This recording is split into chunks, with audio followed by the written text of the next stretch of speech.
2. Further, if the cause is removed, the effect is removed. But these defects are not removed, when all sin is removed by baptism or penance. Therefore they are not the effect of sin. Obj. 3. Further, actual sin has more of the character of guilt than original sin has. But actual sin does not change the nature of the body by subjecting it to some defect. Much less, therefore, does original sin. Therefore death and other bodily defects are not the result of sin. On the contrary, the Apostle says, Romans 5 verse 12, by one man sin entered into this world, and by sin death. I answer that, one thing causes another in two ways: first, by reason of itself; secondly, accidentally. By reason of itself, one thing is the cause of another, if it produces its effect by reason of the power of its nature or form, the result being that the effect is directly intended by the cause. Consequently, as death and such like defects are beside the intention of the sinner, it is evident that sin is not, of itself, the cause of these defects. Accidentally, one thing is the cause of another if it causes it by removing an obstacle, thus it is stated in Phys. 8, text. 32, that, by displacing a pillar a man moves accidentally the stone resting thereon. In this way the sin of our first parent is the cause of death and all such like defects in human nature, in so far as by the sin of our first parent original justice was taken away. Whereby not only were the lower powers of the soul held together under the control of reason, without any disorder whatever, but also the whole body was held together in subjection to the soul, without any defect, as stated in the first part, Q. 97, 1.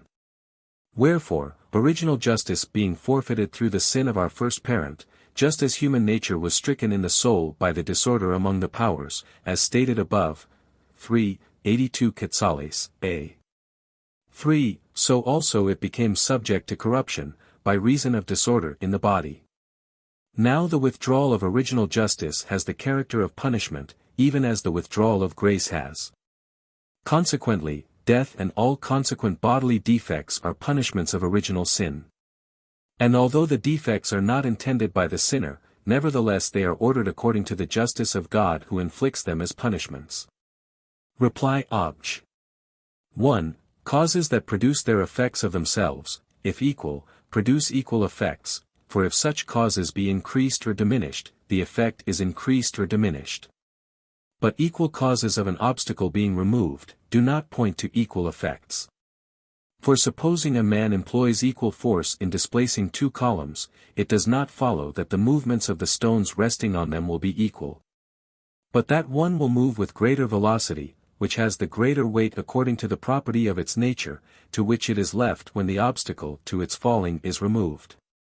Accordingly, when original justice is removed, the nature of the human body is left to itself, so that according to diverse natural temperaments, some men's bodies are subject to more defects, some to fewer, although original sin is equal in all. Reply Obj. 2. Both original and actual sin are removed by the same cause that removes these defects, according to the Apostle, Romans 8 verse 11, He shall quicken your mortal bodies, because of his Spirit that dwelleth in you, but each is done according to the order of divine wisdom, at a fitting time. Because it is right that we should first of all be conformed to Christ's sufferings, before attaining to the immortality and impassibility of glory, which was begun in him, and by him acquired for us. Hence it behooves that our bodies should remain, for a time, subject to suffering, in order that we may merit the impassibility of glory, in conformity with Christ. Reply Obj. 3. Two things may be considered in actual sin, the substance of the act, and the aspect of fault. As regards the substance of the act, actual sin can cause a bodily defect, thus some sicken and die through eating too much. But as regards the fault, it deprives us of grace which is given to us that we may regulate the acts of the soul, but not that we may ward off defects of the body, as original justice did. Wherefore actual sin does not cause those defects, as original sin does.